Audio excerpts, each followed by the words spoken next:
Philippe, what were your thoughts on today's game then? That it was a tricky game. First, you have the circumstances with the pitch, what's not an advantage for us, and the football we want to play.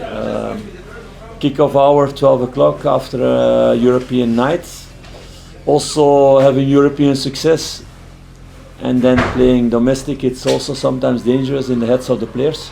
So the team showed a really good mentality and the right spirit and a good mindset to play a very mature game, because we didn't give away anything, and we deserve to win, clearly. Also, when you miss a penalty, when a goal is disallowed, sometimes you get in dangerous games for losing points because these circumstances are not on your side.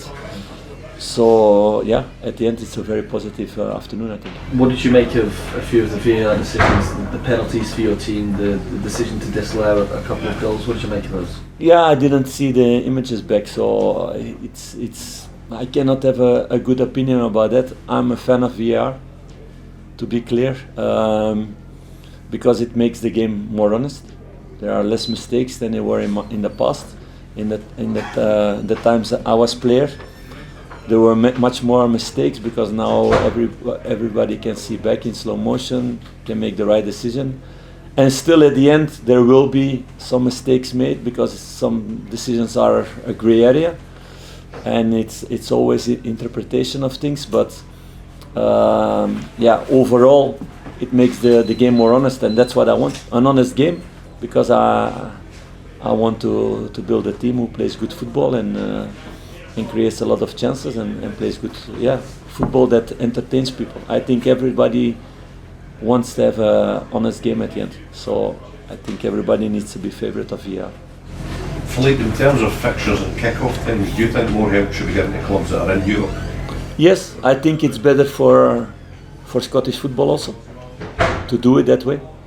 They're doing in Belgium, they're doing in other leagues also to take care of that, because it can be maybe for people who never played, think what is the difference for 6 hours more or 8 hours more, but it's a big difference in recovery of a body. These hours of sleep, these hours of recovery, because it's really short time that players can recover. We play every 3 days. We will have again a schedule of 12 games in I think 38 days. So it's an important part, the recovery, also in my job, to let the players understand how important it is, the food, the drink, the cryo, the sleep also, what's very important, what to do, when to sleep. So in that way, it's important, I think, in every league that teams that play in Europe on a Thursday evening, that they play the Sunday evening. In a lot of leagues it's done.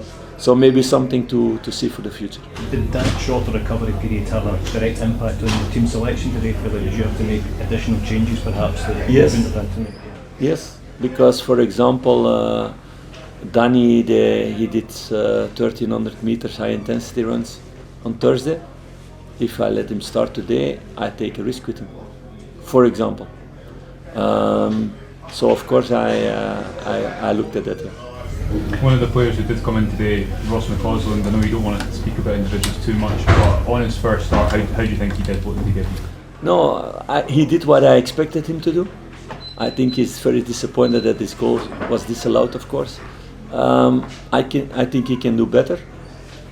He has more potential, but I'm also somebody who gives chances to young players who show the right mentality, who do the right things in the training, who show ambition, who work hard for the team, and that's are the things he has done last couple of weeks in the training. Also the moments he came in, he was bright, he was lively, he played with personality, he worked hard for the team. So then I give chances, and that will continue if he continues in the way he's been doing now. What does the next couple of weeks give you? You spoke, I think, in your pre-match press conference about the players taking on your ideas so well. It's been a hectic start for you. What does the next couple of weeks hold for you in the squad? This next week that we have a good training week. I will see if we can arrange one game or not. We're still looking for that, so that's not sure yet. Then the players will have a few days off, not long, 3 days, but with a program, also with a running program, so not 3 days without anything, and then we restart building towards the weekend with everyday training. So players who played a lot, they will have a program that's intense, but they have their 3 days also. And the other players who need to build up more, they come out of injury, they will have a tougher program to get to the same level as the rest. So we do it that way, and with the internationals we follow up how much they train, how much they play. But there you have less control. So you need to see how you need to adapt when they come back. And I hope they don't forget the story we are building here together. That's always the danger when they come in another environment with other ideas, that they forget some things. So that's interesting to see when they're back.